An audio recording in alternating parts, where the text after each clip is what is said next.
The year is 1989. The Cold War is coming to an end with the fall of the Berlin Wall, but most importantly, it's been 23 years since the phenomenon of the Batman television show and film, which meant it was time for a new take and phenomenon of the Bat-themed hero. Okay, people, tomorrow morning, 10 a.m., Santa's coming to town. Santa! Oh my God!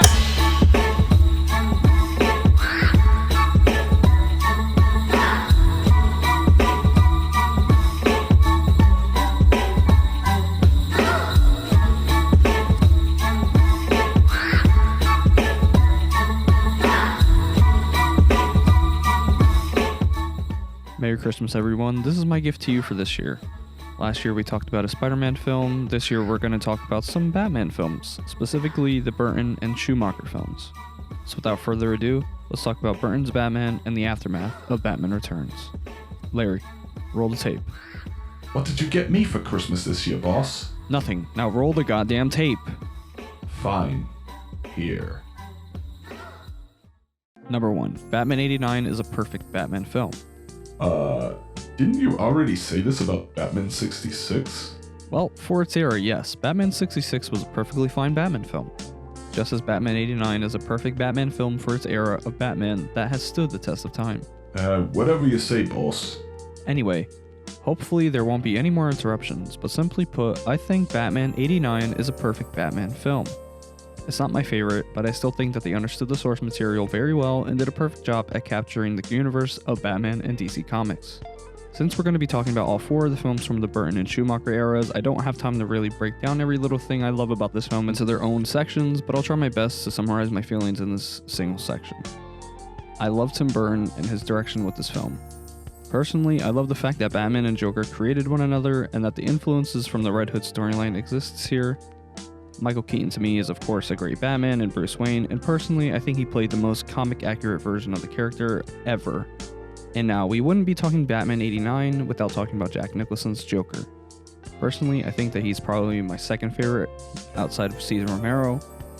I know I'm going to get some shit for saying that out loud, but hey, I'm always going to love that campier take over a more serious one, which is also why I really love Nicholson's performance, because he really blended the serious and campiness of a character like the Joker in the best possible way.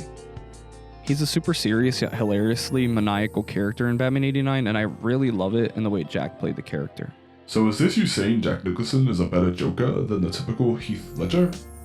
You know what? Yes, and I don't care what people have to say. I appreciate Ledger's performance as the Joker, but let me be honest. It's actually my second to last favorite, with only Jared Leto's horrible performance behind him. This is again based on my preferences and nothing more.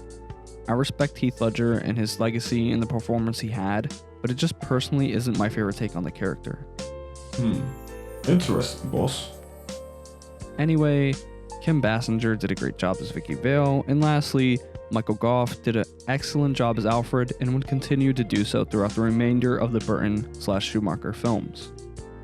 Overall, like I said, this was the perfect Batman film for the era, and was the perfect Batman film that fit the more serious, darker tone that Batman is mostly known for.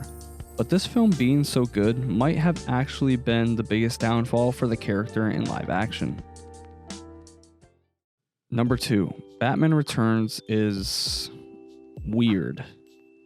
So yeah, Batman Returns, the sequel to Batman 89, is overall just a weird movie for me. I think that it still was an alright story that lent itself to the darker tone of Batman that 89 set up, but Tim Burton just went, too far into his own style.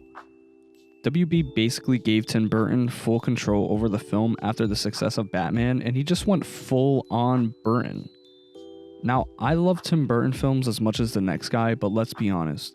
We came for a Batman film and got a weird, Nightmare Before Christmas X Batman film. Now, don't get it twisted, I actually kind of like this movie, but it's just super odd to me.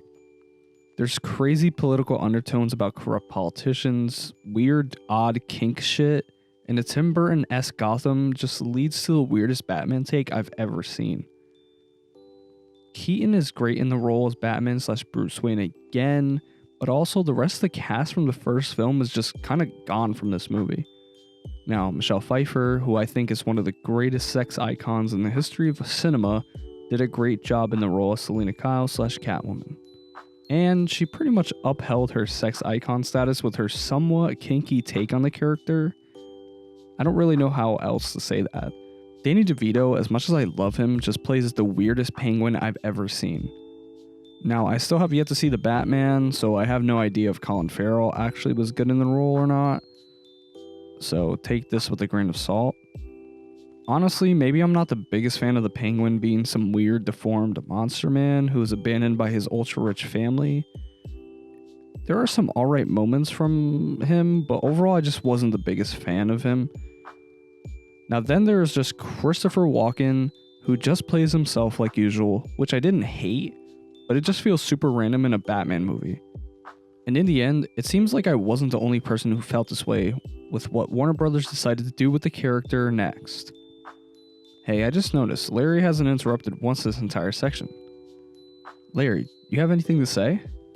Nah, I think you're actually right for once, boss. Well, yeah.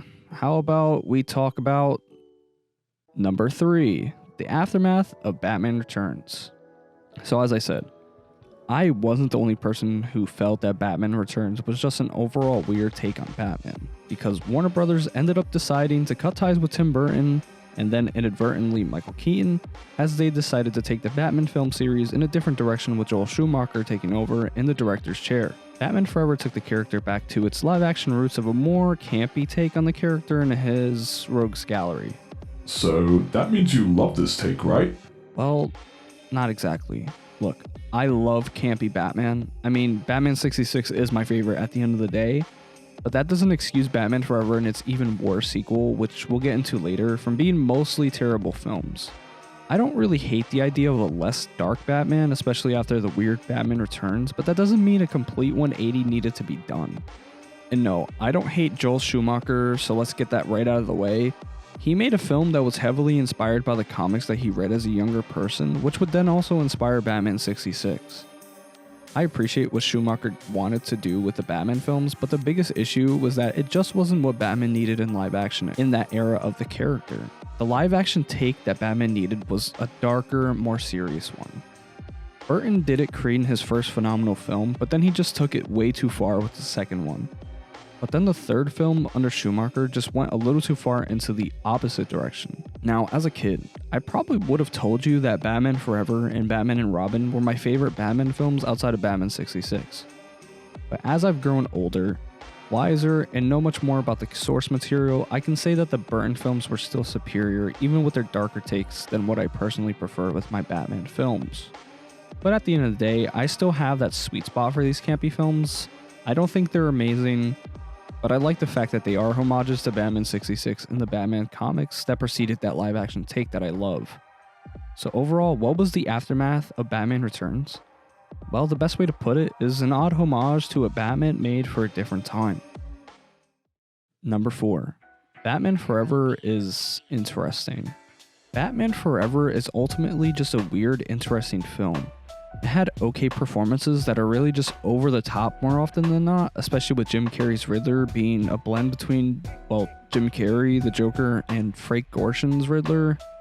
And with Tommy Lee Jones just playing a really over-the-top Two-Face, so it feels more like a Joker type of character over who Two-Face is really supposed to be. Val Kilmer is no Keaton or West or Bale, but I think his take on Bruce Wayne and Batman is passable enough as a mixture of Keaton and West.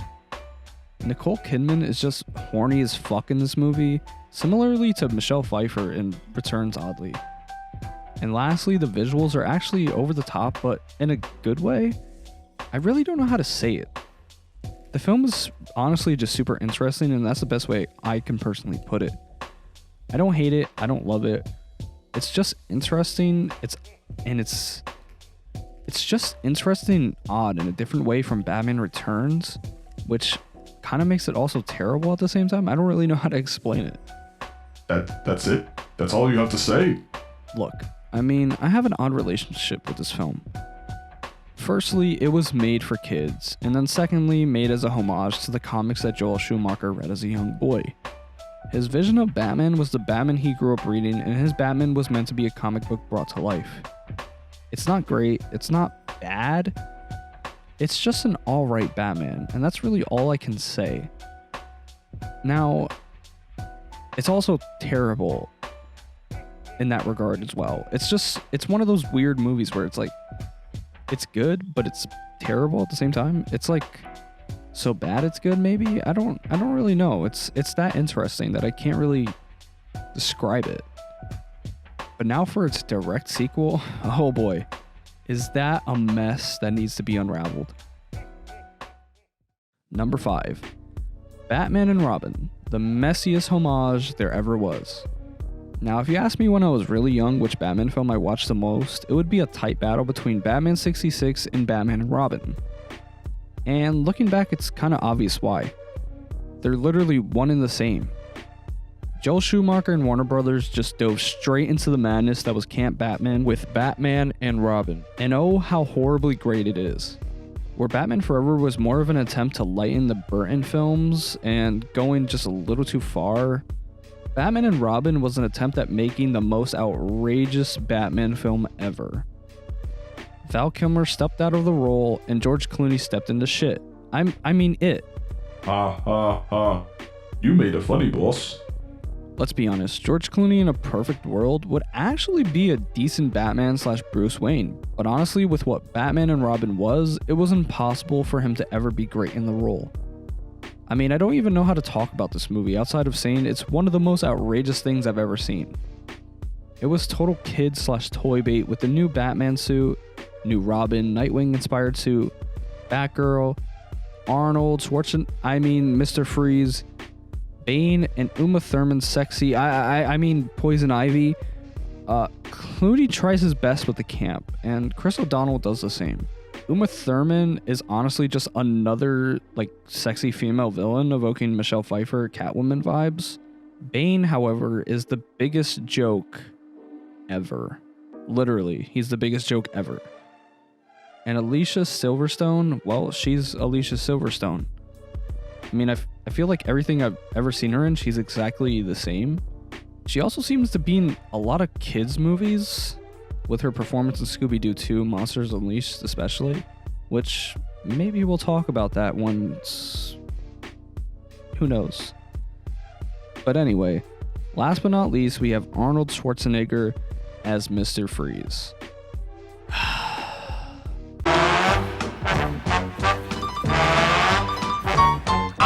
Mr. White Christmas.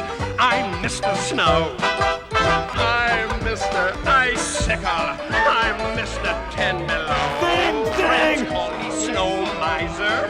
Whatever I touch turns to snow in my clutch. Come on, sing! Louder, come on, sing! Come on! He's Mr. White Yes, Christmas. come on, louder! He's Mr. Snow. Look, I'll say this. Freeze's backstory is actually pretty spot on in this film, but everything he says is legitimately puns about ice, snow, cold, freezing, etc. It's hilarious, don't get me wrong, but most importantly, it's super fucking dumb. Look, I've run out of shit to say about this movie, honestly. Simply put, it's straight up camp, and it's oddly similar in structure to Batman Forever and the Batman 66 film. And it has just literally, it has almost the exact same story beats as Batman Forever, which is kind of hilarious when I think about it. Look, at the end of the day, Batman and Robin is a messy homage to the Batman of old with its massive lean into campy territory, and I mean massive lean into camp. But it's also a very messy film at the same time. Most importantly though, it ended 9 years of live action Batman content because of how bad it was received, and overall how out of touch it was with the Batman fans of the time. Number 6, conclusion. In the end, it's very clear to see that Tim Burton's Batman was not only a gift for the character, but would also turn out to be a curse. Batman 89 was an excellent film that leaned heavily into the Dark Knight Returns graphic novel as well as The Killing Joke. It was a Batman phenomenon that we hadn't seen since '66 and wouldn't see again until The Dark Knight release in 2008. But then it was just followed up by the most divisive Batman film to date by its weird stepbrother sequel, Batman Returns. And in the aftermath of it all, we got two films that went way too far in the opposite direction of what the fans wanted with the camp-filled Joel Schumacher Batman Forever and Batman and Robin. a toned-down Burton wannabe film and a homage to the Batman of the olden days. In the end, the aftermath of Batman Returns was disastrous for the character in the live-action realm, which was left for dead for 13 years after its release until Christopher Nolan finally rescued Batman. So boss, does this mean you're gonna talk about the Dark Knight trilogy eventually? Honestly, Larry, I don't know. I guess we'll just have to wait and see.